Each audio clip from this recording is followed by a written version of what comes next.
Hello, my name is Micah Johnson. This is my final project for CISC106. This is my steganography project. I am going to go over to Thonny first because I would like to explain a few things. So we have our state data class, which is our variables that will be used throughout the program. These are basically going to update whenever the user decides to change it or clicks a button or anything throughout the website. So we have an image, which is a PNG file that is going to be converted into a pillow image. Um, and it can be used to either encode a message into the file or decode a message from the file. And we have our message, which will be just a string text. The intensities, which are going to come from the pillow image when it's converted into RGB or red, green, blue channels. This is going to come specifically from the green channel. This channel is where the message is going to either be encoded into and hidden or found from. We have encode, which will just determine whether the user is encoding or decoding. If it's true, they're encoding. If it's false, they're decoding. And then we have image uploaded and entered message, which are both false. They will stay false until the user has uploaded an image and or entered a message, depending on what they're doing. If they're encoding, they need both to be true. If they are decoding, they only need the image upload to be true.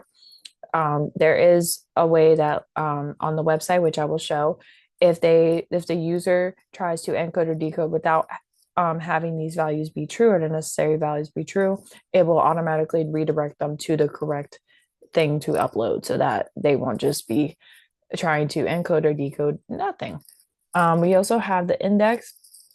So I kind of restated some of the original values from the state data class, just so if they decide to go through the program and restart it again, it will just kind of reset everything.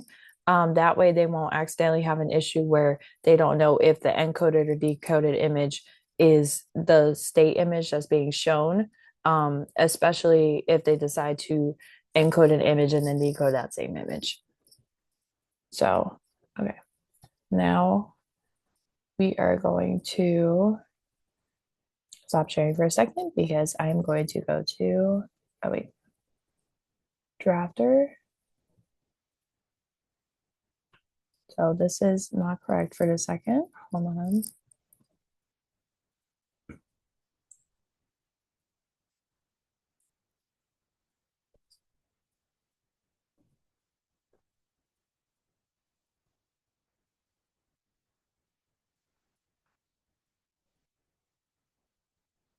Sorry. Okay, we are good now. So here is the Steganography website. So you have three options. You can encode, decode, leave, or ask, like I did, what is this? Because I did not know what this word meant. So it just gives a definition of steganography, which says you can hide data in a file. You can encode or decode a message. So we're going to go back to the menu, start decoding and encoding. So if you decide to leave your image and message blank and you try to encode or decode, it'll ask you, did you upload an image? Did you enter a message? If you decide to ignore this and go straight to encode, it will automatically make you upload an image. So we're going to choose our example from the encode BlockPy assignment, and it will confirm your uploaded image. So we have the leave confirm image, and then it will show it on the original screen.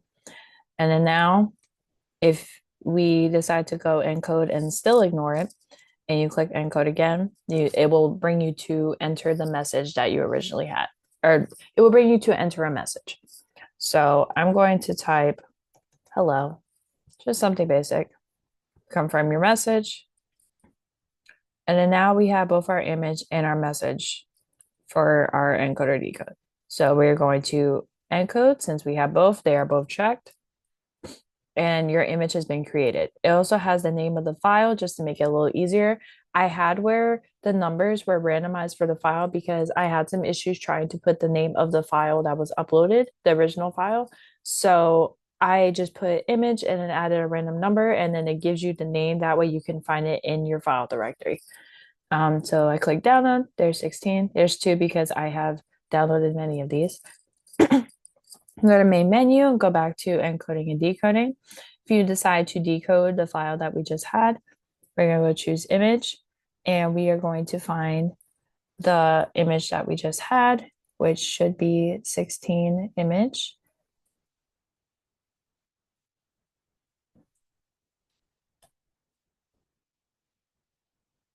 There it is.